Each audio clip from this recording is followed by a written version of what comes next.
일본어를 하나도 몰라도 오로지 영어만으로 입학부터 졸업까지 끝내는 일본 국제학부 영어 전형에 대해서 말씀드리겠습니다. 자, 이번 시간은 이재유 전형과 영어 전형 G30으로 알려져 있는데요. 이 영어 전형을 한번 비교하는 시간입니다. 자, 내신을 보자면 이재유 전형에서 내신은 전혀 중요하지 않습니다. 몇몇 한두 학교는 내신도 보기도 하는데요. 대부분은 이 내신은 전혀 중요하지 않습니다. 오로지 이재유 성적만 가지고 평가를 한다고 보시면 좋겠어요. 이에 반해서 영어 전형은 학교마다 다르긴 하지만 내신이 좀 중요합니다. 즉, 더 중요하냐, 덜 중요하냐, 그 차이지 중요합니다. 토플은 둘 다 필요하고요. 자, 전공은 이재유 전형 같은 경우는 다양한 전공 선택이 가능하죠.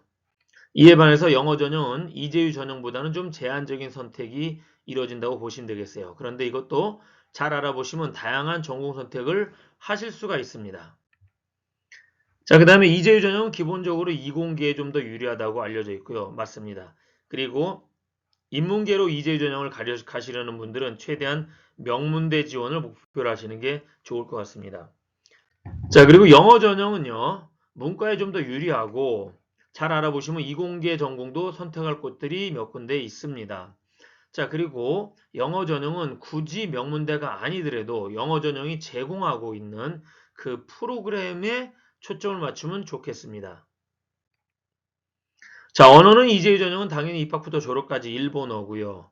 영어 전형은 입학부터 졸업까지 영어인데요. 학교마다 약간씩 다르긴 합니다. 1, 2학년 때는 영어고 3, 4학년 때는 일본어로 수업을 받기를 바라는 학교들도 있고요.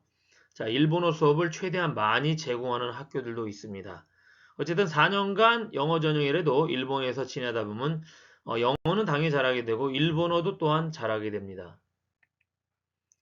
반 구성은 이재유 전형 같은 경우는 일본인들과 같이 같은 반에서 경쟁을 하게 되죠. 그러다 보니까 아무리 일본어를 2년간 열심히 했다 하더라도 20년간 해온 일본인과 경쟁하기는 좀 쉽진 않죠. 그리고 또 무엇보다도 호스트 게스트 개념으로 본인이 게스트란 개념으로 상당히 좀 힘들어하고 나중에는 훌륭한 명문대를 갔음에도 불구하고 한국 학교로 돌아오는 친구들도 있는데요. 이 호스트 게스트 개념을 버리고 최대한 잘 적응하는 게 필요할 것 같습니다. 영어 전형은 전 세계 학생들이 같은 반에 모여 있는 거죠. 일본인들이 있는 것이 아니라 일본인들도 들어올 수 있는 학교도 있지만 대부분은 전 세계 학생들이 같은 반에 있습니다.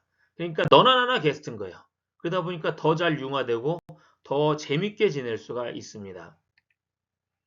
자, 해외 연수 기회는 이재유 전형에는 없고요. 자, 영어 전형에는 있습니다. 영어 전형도 다 있는 건 아니지만 웬만한 대학에서는 그 2학년 2학기 때부터 3학년 1학기 때까지 1년간 영국이나 미국, 호주 등에 1년간 교환 학생으로 갔다 올 수 있습니다. 그리고 더블 디그리 해서 이중 학위를 받을 수 있는 경우도 있고요. 다양한 프로그램이 있습니다. 어쨌든 더 추가 비용 내는 거 없이 일본에 다니는 대학에다 내는 등록금을 내고 미국 같은 데 가면 이건 뭐 떼돈 버는 거죠. 미국에 한번 가려면 학비만 6천만 원인데 1천만 원 내고 미국 가면 5천만 원 버는 거잖아요. 뭐 이럴 수가 있습니다. 장학금은 이재 전형이 아주 좋습니다. 공부 잘하면 문부성에서 장학금을 지급하고요. 매회 1250명 중에서 한국인이 거의 절반을 가져갑니다. 1년에 한 50만 원씩 1년간 거의 뭐 600만 원을 지급해 줍니다. 영어 전형은 공부 잘하거나 공부를 월등히 잘하든지 아니면 좀 가난하거나 오히려 공부 잘하는 것도 좋지만 집안이 좀 우리 형 힘들다라는 걸 입증하면 주는 경우가 많습니다. 그리고 전액을 주든지 80%, 50%, 30% 차등 지급하고 어떤 학교는 입학만 해도 30%는 할인해 주는 경우도 있습니다. 자, 시험은 이재유 전형은 1년에 2번 있죠. 우리나라 검정고시와 비슷합니다. 6월하고 11월에 있고요. 공부 기간은 옛날에는 1년만 공부해야 됐는데 요즘은 워낙 많은 학생들이 어차피 인서울 못 가고 지방대 갈 거면 나는 일본으로 가겠다 해가지고 이재전형으로 공부해서 어차피 등급도 안 나오는데 해서 일본을 공부합니다. 옛날에 1년 만에 됐지만 요즘 2년 걸려야지 된다고 일반적으로 알고 있습니다. 이거는 일본에 간 뒤에 생활이 좀 아무래도 유리하겠죠. 근데 제가 가서 만나본 친구들은 그 생활 1번은 또 배워야 되더라고요. 또 이런 말도 하는 친구들도 많았습니다. 영어 전형은 SAT가 1년에 7번 있고요. 자, 그 다음에 몇 년 공부해야 되냐? 어떤 학생은 뭐 일주일 공부할 수도 있고요. 어떤 학생은 2년 공부할 수도 있습니다. 무슨 말이냐? 학생이 처음에 어떤 수준인지에 따라서 천차만별이죠.